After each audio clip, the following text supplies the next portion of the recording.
had a senior sergeant lie upon the stand. So this can only be fixed up by the people. Okay? It's not going to fix itself. It's shown itself incapable of fixing itself. It actually needs us to bring this system to order. It's so far out of control. Right, anybody got any question of what we've gone over the first bit? Yeah, just very quickly, did you say there's a website where we can access these? I put up a community Facebook page called Universal Sovereign, which has got quite a bit of this information on. A friend and I sort of try and administer it when we have time, but because we spend a lot of time doing other work and I'm away every second week out at sea. I had a house be put on the market to sell, and the real estate agent, I wasn't allowed to pick which real estate agent I wanted. And I got bullied, and now looking back, I don't want anyone to ever go through that again. And I think. Did you own the house? I owned the house and everything, and I just got bullied by one particular real estate agent. Turned up on my doorstep at 10 o'clock at night. Knocked on the door, and then she had people parking outside the house looking and everything, and I thought about selling. This was on a thinking about what I should do. Okay. So if I'd known a lot of this stuff way back then, when you're sort of a mum of kids and your life's busy and everything that, you just get on with life. That's right. And then you look back and you come to meetings like this a few years later and you think, I don't want any of my friends to be in a situation where they get told by real estate agents and door knocking and what have you, but if you sell now, you won't get into this problem, blah, blah, blah, or whatever their thing is. What's your rights as in... Unsolicited. That's an unsolicited call. Yes, and then if it's gone to the next stage where they've signed up the signs and they're all on your front lawn and you want them to go away... Trespass. Right. You can just... Anybody can trespass someone else. Yeah. Yeah, this is my property. And say if the house is sold and you're still unhappy and you want that real estate agent... But how can they sell the house if you haven't agreed to it? No, I mean like if the house is sold and all that and you look back and you think the real estate agent, what you did, it's not being told you have to pay taxes because your grandparents said you do the right thing to pay your taxes. Yes. So you do the right thing and you listen to the land agent. I'm not a land agent, I don't realise what the rules and things are, so I just got told this is what you have to do. That's where you find out the legislation that binds them and how they're supposed to behave, and if they haven't behaved to that prescribed manner, you can actually take a civil suit against them. That's where I wanted to know. Yeah. That part. Yeah. I wanted that Oh, part. they have Code all of sorts of ethics. codes of ethics. Plus, there's also, if it's a breach of your peace, if they have, which we've had a lot of situations down at Whangarei where one particular friend was told it was only going to cost him $13,000 to be part of the sewerage scheme. It's cost him a lot more, but that was the reason he bought the house. So that was actually, and that was said by the council, and now they're charging him more. So we're actually looking at that situation because that's actually a breach of agreement. So it's fraud. The council operated fraudulently. We need to start calling things for what they are. If somebody's using deception, then it's fraud. It's as simple as that. If somebody's exerting their will over you, you haven't given them authority to exert their will over you. That's enslavement. Because it's when we start speaking the truth of the matter that we actually shine the light upon it, and that you actually start bringing it to light. Yeah. So in that situation there, you've got breaches of the peace. Call your local constable. Now, a lot of times, because the police have been indoctrinated to believe that if they don't go and write infringement notices, they're not going to get paid. And however, if they have not sworn an oath of service to Queen Elizabeth II, then they are operating out unlawful. Okay, because that is very much enshrined in an international agreement. Who holds the privilege of governance here over the public service, the administrative realm of New Zealand. Okay, so you can insist upon that. You're an oath sworn officer. Now a lot of them say, I don't have to tell you that. So then I will take it till you state otherwise that you are not. See, a lot of people, what a lot of people in the judiciary and that sort of thing, and particularly constabulary, what they don't want to do is actually you take them to court. See? Because they like to use that as a fear tactic. Oh, well, I'll charge you. Make my day. When and where? Oh, by the way, I've got a schedule of fees on my name, so careful how you use it. Because if you misbehave, I hope your house has a nice view. I like a view. Because I'll be sitting in your lounge. Because I'll commercially lien you. Because you've trespassed my rights. Okay?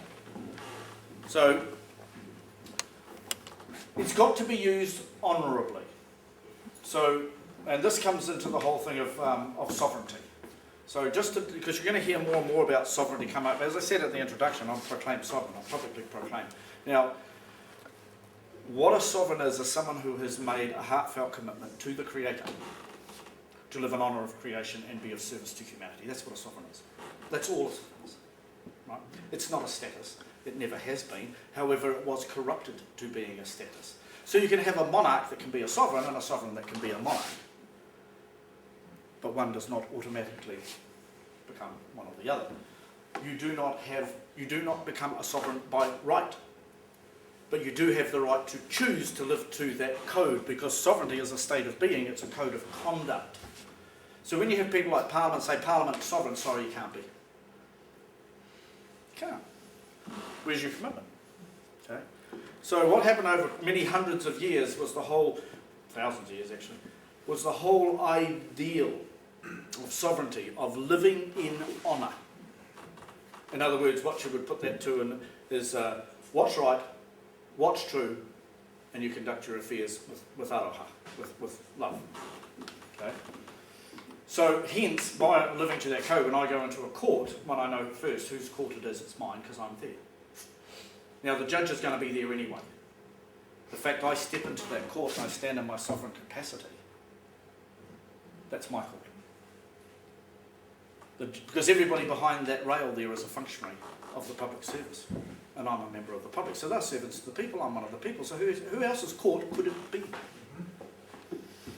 And the person sitting on the bench at the back is supposed to be sitting in honour of Queen Elizabeth II, as is her courts at Westminster, which are meant to be run under common law, which they're not. This is where part of the deceptions happened now. This is why they called the Pirate Corporation Her Majesty the Queen and Right in New Zealand, to give the semblance that it was all tied in together. So that's what sovereignty is. You're going to hear more and more about sovereign stuff happening as time goes on, because there's more and more people who are actually stating the same thing. Okay? So self-determination is the right of every man and woman.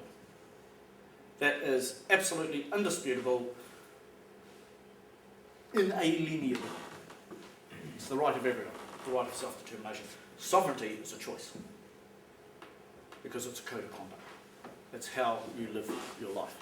And it's open to anybody that wishes to make that proclamation and choose to live that way. So it's not an exclusive club or a select club at all. It's just a state of being. It's just a choice you make, a conscious commitment you make. And because we're in a situation that we are now, I found that in the situation that I was in with the court case, that I publicly proclaimed that. So I proclaimed my right of self-determination, proclaimed that I was standing in my sovereign capacity. In other words, that I had made a commitment to the Creator to live in honour to the best of my ability and to be of service to humanity. And that my name was my property, just in case they weren't quite sure about that. So I told the regime that my name was my property, careful how you use it. So that's not a political issue? Is it a political issue? What's that? Sovereignty. No. Sovereignty is not a political issue. Like most things, it gets made into a political issue. But in its truest form, that's what sovereignty is. Sovereignty is only from the individual. It's a commitment made by the individual.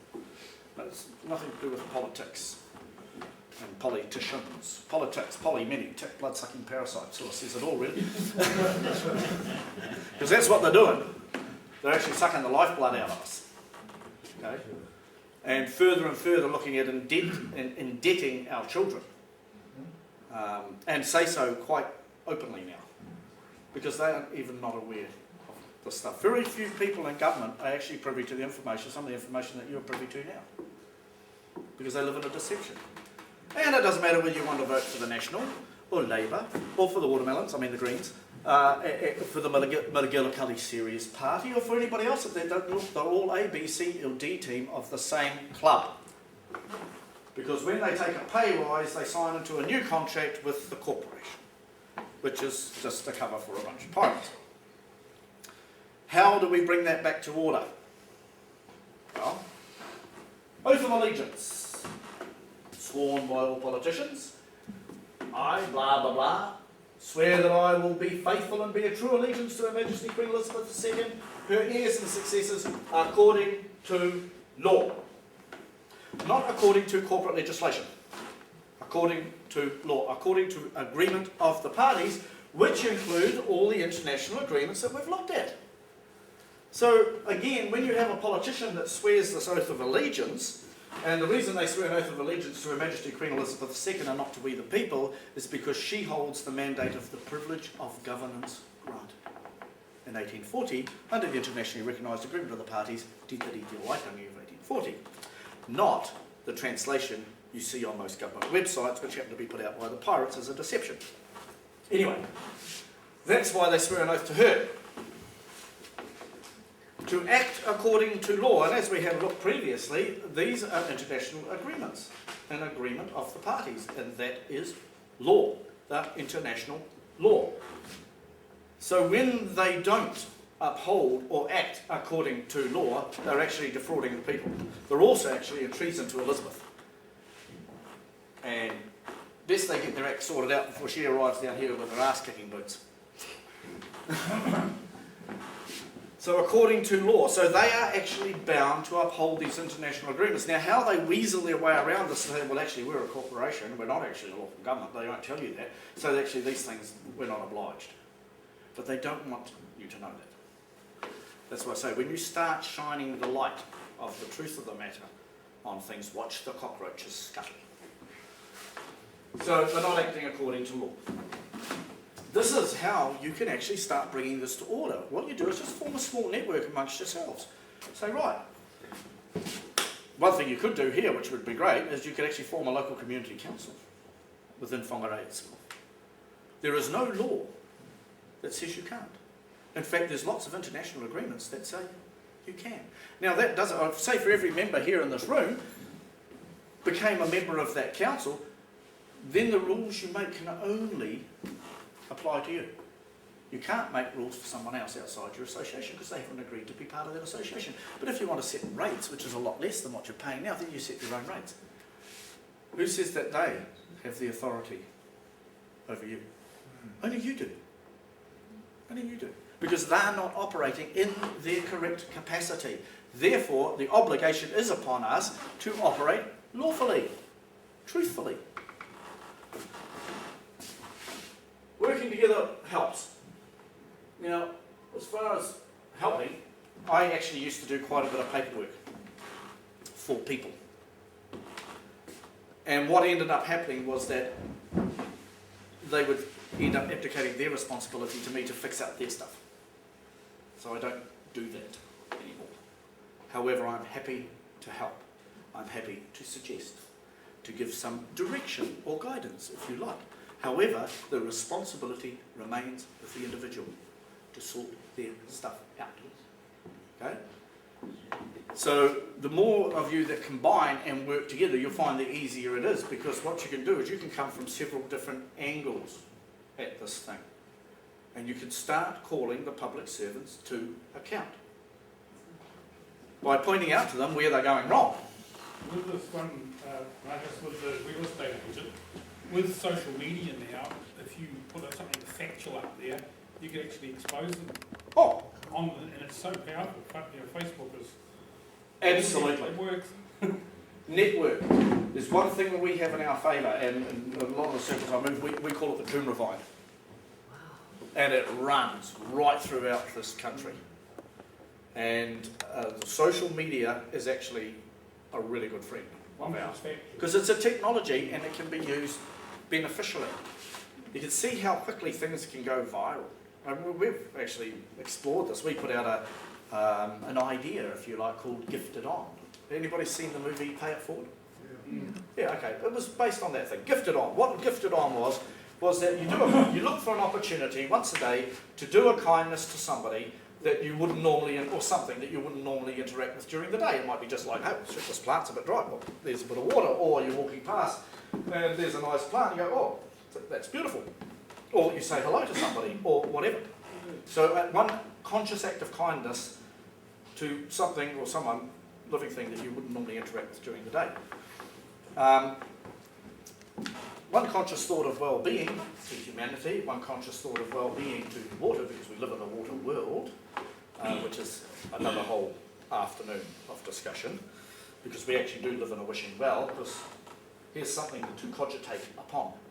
Humanity has the ability to change the molecular structure of water with intent.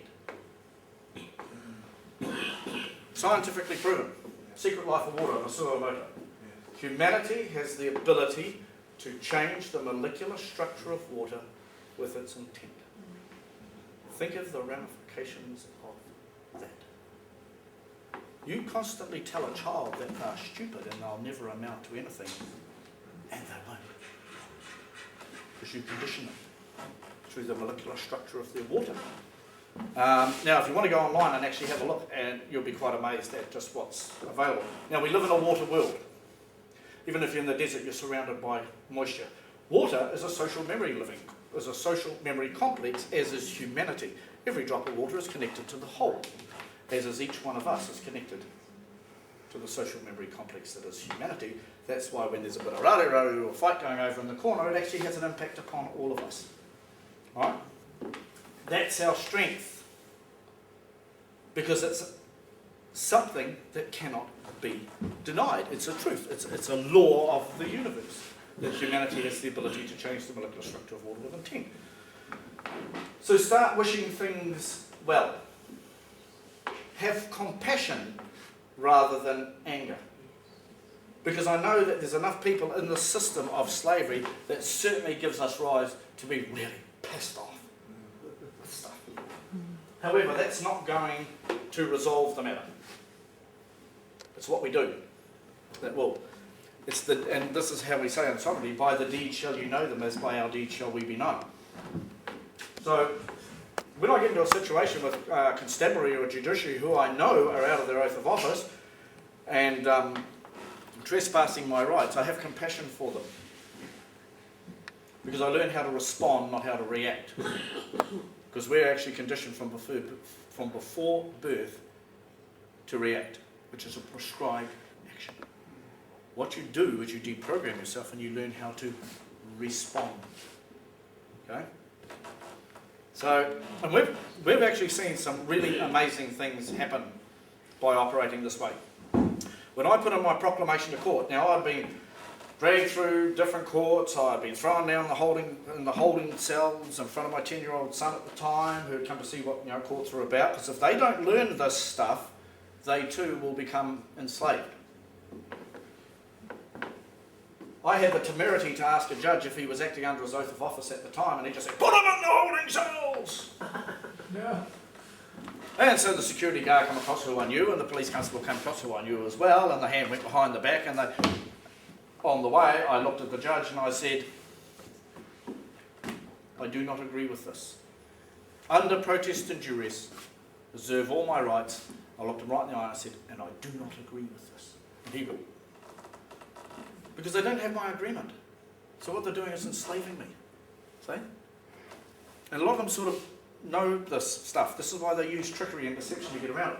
Anyway, fit me down the holding cells. As soon as I was marched out the door, because it's a big show, and get out the back door of the court, the security guard and the police officer said, "Just down the stairs, thanks, Mark. Do you want to sit on your own, or do you want to sit with somebody to talk to?"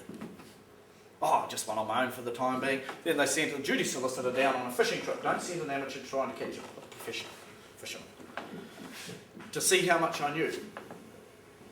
Because the judge had just stepped out of his oath of office, I could have actually removed him from the bench. In fact, I could have ordered the peace officer to arrest him because he's operating deception, tantamount to fraud because he's out of his oath of office.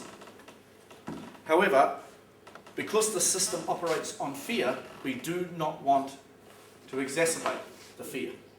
Because we actually have judges who are at such a state of fear now, they're afraid of being dragged out of their courts and severely beaten because of some of the stuff that's going on in the courts now.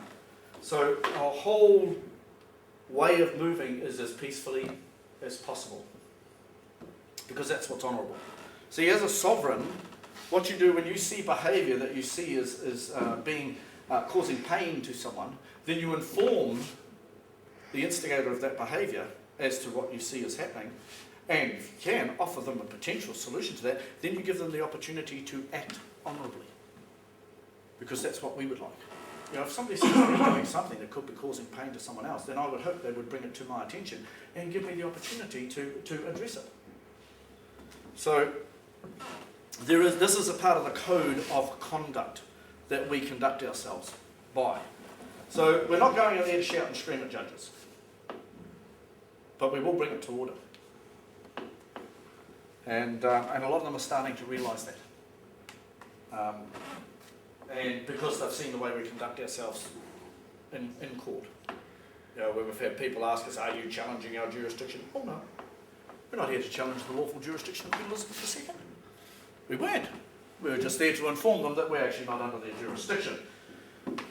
That to think so is a presumption which is thrice denied. How can I be under the jurisdiction of something I've never agreed to be under? That's enslavement. So we need to start calling these things for what they are, as I say, slavery. Now, oaths, police oath. I swear that I will faithfully and diligently serve Her Majesty the Queen of New Zealand, Her Majesty Queen Elizabeth II. She is Queen of New Zealand down here. New Zealand is an administrative realm. Sorry folks, it's not a country, never has been. It's an administrative realm set up in 1840. Very cleverly by ancestors. Who's got European ancestry here? I mean, that's about most of us. Yeah. Under an agreement of the parties, actually. Phenomenal piece of documentation done around that time. 2 pieces. And part of that is why public servants swear oaths to Queen Elizabeth II. Because our ancestors from Europe and the tupuna from this land, very, very smart cookies. And they got one step ahead of the pirates. Piss the pirates off. Okay. Heirs and successors without favour or affection, malice or ill will, while a constable I will, to the best of my power, keep the peace and prevent offences against the peace. So what's the peace? It's your rights. Good example, 1948, Universal Declaration of Human Rights. If they want a guideline to go by. And will, to the best of my skill and knowledge, perform all the duties of the office of constable according to law, not corporate legislation. Nowhere does it say corporate legislation. And because Her Majesty the Queen and Right of New Zealand is a corporation listed on the Security and Exchange Commission in the States, which you can find out by going into sec.gov, it's all there for you to look at. You said it's changed, because it used to be Her Majesty the Queen of Right, and now it's Her Majesty the Queen of Right of New Zealand. Her Majesty the Queen and Right and Her Majesty the Queen and Right of New Zealand are just same toothpicks out of the same bunch. They like to shift things around to give the, it's like, you know, they'll give you 4 different political parties to vote for, thinking you've got a choice. Yeah. Her Majesty the Queen, Her Majesty the Queen and Right of. Yeah. This is the way, and this is where politicians have been, believe that this is the way Elizabeth likes her realms administered, is under this corporate structure. But they never thought to write and ask her, and they're supposed to be standing on her honour, service to her. So according to law, does that mean according to the United Nations of... According to international law. Yeah, According to law, it doesn't specify otherwise, it just says according to law. So when the 48 Declaration of Human Rights was recognised as international law, that's law. Right, thank you. When Te Tiriti o Waitangi in 1840, international agreement of the parties internationally recognised, it's law. It's international law. It's an agreement of the parties, therefore it is law, and it's internationally recognised, so it becomes international law. So they're supposed to be operating according to law. But they're operating according to corporate legislation, okay, as revenue collectors for this corporation. So they are operating in fraud, and this is where we're trying to protect the constabulary, because it is coming to a time where they will be removed from office, because they'll be operating fraudulently. And we don't want public servants operating fraudulently. Because if you've got a public servant operating fraudulently, they're not operating for the benefit of us. You need to ask, whose benefit are they operating for?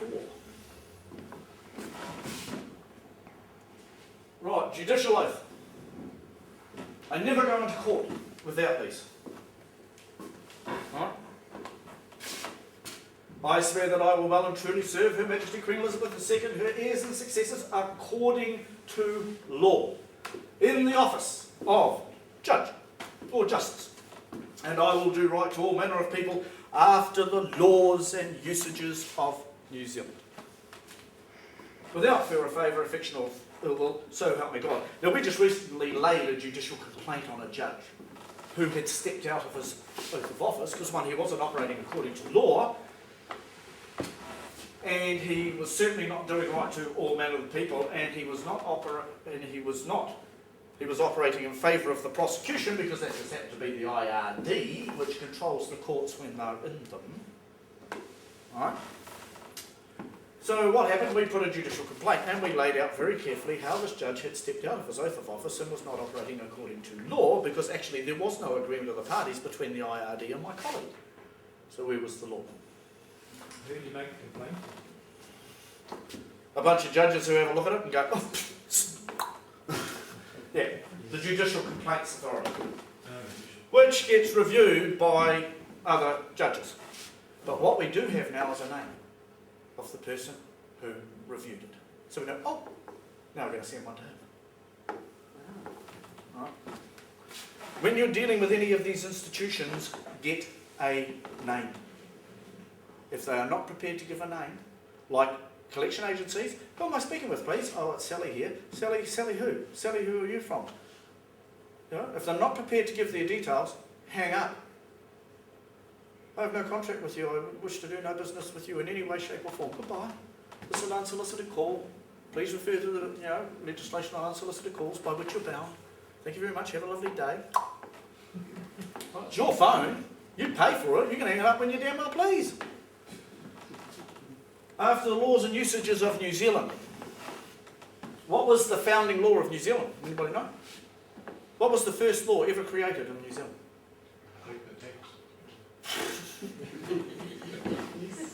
Close. No. Te Tiriti o Waitangi of 1840 are what gave birth to the realm of New Zealand, because it was an international agreement between the authority that was here in place, internationally recognised under the Proclamation of Sovereign State of 1835, which also happened to be a constitutional order of the territory, the rule of law, internationally recognised in a peace agreement, which is an amazing piece of document on one piece of A4. Put together over 28 years, and it's still current today. In fact, it's been reawakened. That gave rise in 1840 to the international agreement of the parties being Te Tiriti o Waitangi of 1840, that in the native tongue shall prevail, because that's internationally recognised as a maximum of law. Very, very cleverly done, and it actually was put in place for the benefit of us all, irrespective. But that's, as I say, that's another whole day's thing. But, so, they are meant to write all manner of people after the laws and usages of New Zealand. Well, there's the first law of New Zealand. It's an international law. It's an international agreement of the parties. Te Tiriti Waitangi. This is why you have the deception of a lot of on the government pirate websites where the translation is, shall we say, sorely wanting, actually. It's probably be the politest way to put it. Downright out corruption is the other way. Because it is. It's there to confuse people, and it's there to deceive them. So when you go into court, know the judicial oath. Carry it with you. I don't remember it off by heart all the time, I just carry it with me. Same as the constabulary oath. Now when I had a senior sergeant lie on the stand, what I did was I asked, and this was in the summary charges with my registration, because I didn't carry a licence with me, because I have a lifetime licence, which is still a valid document, because it was a contract, consideration given, which took me to 70 years old, and even the courts ruled, when they brought in the plastic licences, that even the government could not legislate out of a contract, which makes perfect common sense. How could a government legislate out of a contract? I pay fair consideration. I think it was Ministry of Transport, Land Transport Safety Authority, or whatever it is at the time, paid my money for a licence till I was 70 years old. Contract. You cannot put a rubber stamp on it and go invalid, unless I agree with it. And I never did. So we had various issues over that. So anyway, I wasn't driving a licence. My automobile was privately registered to me, and as I explained to the judge when he said, "And did you charge yourself a fee, Mr. Pauly?" I said, "Oh no sir, I waived that." Of course I will. What about your road user charge? Well, not under my registration. So, I didn't have a warrant of fitness. Now, because I'm a responsible individual, I was having my automobile regularly checked at least 3 times a year by a qualified mechanic who knew what I was doing, so made sure it was very stringently ahead. Because I believe there should be, that these vehicles on the road should be safe. I mean, that's common sense. I think that people who are commissioned to drive these or are behind the wheels of these potential killing machines should have a level of competency, which is sometimes, if you go down to Auckland, is often found rather wanting.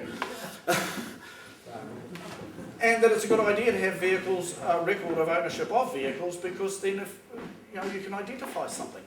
But the stand I was making in court was that these things that are in place actually for our benefit are now being used for arbitrary revenue collection. And that's what I was standing up for. Not that I was against registrations, not that I was against licences or warrants of fitness. It's just that. I came across a young couple up in the north who were 2 days out of their registration, both of them and her working marginal jobs, like very low paying jobs, both working a couple of jobs, trying to scrape by, trying to get by without being on a benefit, all the rest of it. 2 days over their registration, $200 instant fine. Took the food off the family's table for the next week and a half because they had to have the car to go to work to feed and house their families. And to me, that's wrong. That's wrong, that people can be punished like that. How is it that we have a system now that seems that no matter what we do, all it wants to do is punish us and steal our energy? This is bizarre. It's like the ultimate galactic Truman Show. Have anybody seen the movie? We must be the universal laughing stock. Look at the silly humans. Look, they've even created a system where they pay for their own enslavement. Holy shit, what next? And that's what sort of got me thinking about this. And I go, well, okay, what are my rights? And that's why I went into court. That's why I created my own number plate, created my own registration, because it's perfectly within my right to do that, because nowhere in the Land Transport Act did it say that I was obliged to register my vehicle or my automobile with the New Zealand Transport Agency or Authority. It doesn't say that in the Land Transport Act. It goes through a whole lot of gobbledygook that, as the judge pointed out, and he did say, even I find this act difficult to work, Mr. Pawley, which was like handing me up a pamphlet over, and I go, whoa, if the judge with all his learned ability finds this act difficult to work, how are we the people supposed to adhere to it? It's bizarre. Because it's written in legalese, a language of deception and trickery. Right? Designed as the game piece for lawyers. And the judge becomes the referee. Because we've actually had a High Court judge say, oh, it's not about the truth or facts. It's who's got the best argument. We go, really? And then when somebody said to me, well, what, are you a lawyer? Why don't you become a lawyer? I go, what, and prostitute my knowledge for filthy lucre? No, thank you. I have morals, I have ethics. I have met some lawyers that do, I've met many that don't. Again, it revolves around the individual. So when we went into court with this case of the registration was actually to seriously learn about stuff. What's going on in the courts? Where is the corruption happening? And what can we do about it? And we found out. So this is why when we go in, we know what their oaths are. And we give them every opportunity to stand in honour to their oath. Okay? And when I had a senior sergeant lie on the stand, because I asked him if he was an oath sworn officer, he said yes. I said, could you state your oath of office for the court, please? Whoa. Talk about instant discomfort. Now, I'd actually suggested to him that he had actually detained me unlawfully, and I had asked him for his oath at the time. I did suggest that he might like to learn it. Things don't look the same as they used to. He looked at the judge, he looked at me, you could see the panic in his eyes, and the judge said, I'll take his oath as stated. You what? Yeah. You've just stepped out of your oath of office because you're favouring him now. The man needs to answer the question. And you're practising law from the bench. So, could have flicked him off as well. Anyway, not to put a too fine a point on it, I then asked the constable, the senior sergeant, I said, when you detained me, were you acting under your oath of office at that time? Well, when I thought he was uncomfortable when I asked him about his oath, you should have seen him with me. Because he didn't know the answer. He didn't know his oath, so how did he know if he was acting under his oath of office? Which, as we know, keep peace and prevent offences against the peace. And I hadn't breached the peace. I hadn't harmed anybody. I hadn't trespassed on anybody's rights. So he looked at me and he looked at the judge and he looked at me and he looked at the judge, and I'm looking at the judge going, this is yes or no. And the judge said, I think that's a yes or no answer, Sergeant. And the senior sergeant said, yes. And he hung his head in shame. Because he knew he was lying.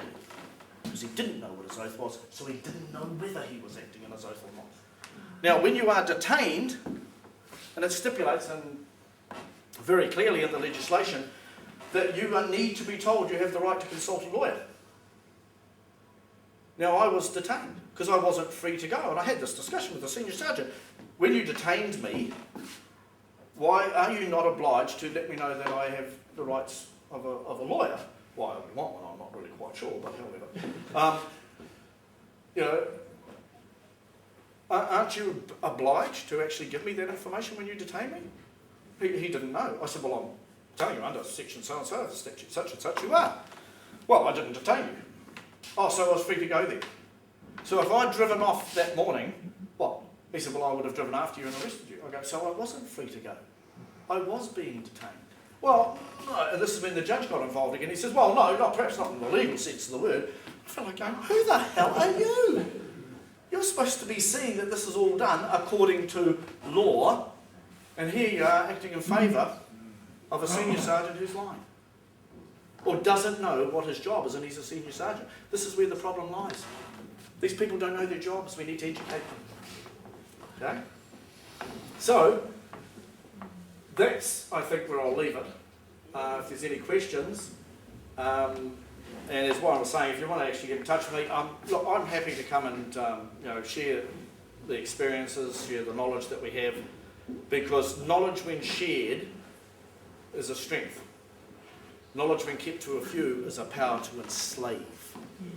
Now we either stand up, what I'd like to finish with was, look, we either stand up and we bring the system to order, and we do it honourably and we do it as peacefully as possible. Because if you have any doubts about it, then what are you going to say to your children when they ask you, what did you do about our rights? So we either stand, or may the chains of your chosen servitude hang lightly upon the shoulders of your children. Because that's the situation we're in. Make no mistake about it. We either stand, or we don't. Well, I'm choosing to stand. I don't care what anybody else wants to do. Just the more the merrier, because there's plenty of room. But it's not what others are doing. It's what each one of us, the individuals, are doing that actually counts. Because it's the small things that are done on a day-to-day basis that bring corruption to order. You don't need great power to conquer great evil. What you need is determination, a bit of knowledge, and some courage to actually stand up for what you believe in. So thanks for your presence here this afternoon. I appreciate you coming, and if I can be of further assistance, I'll have your service.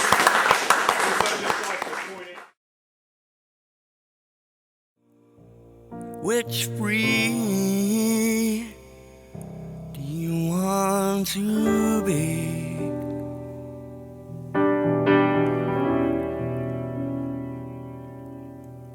Which breed do you want to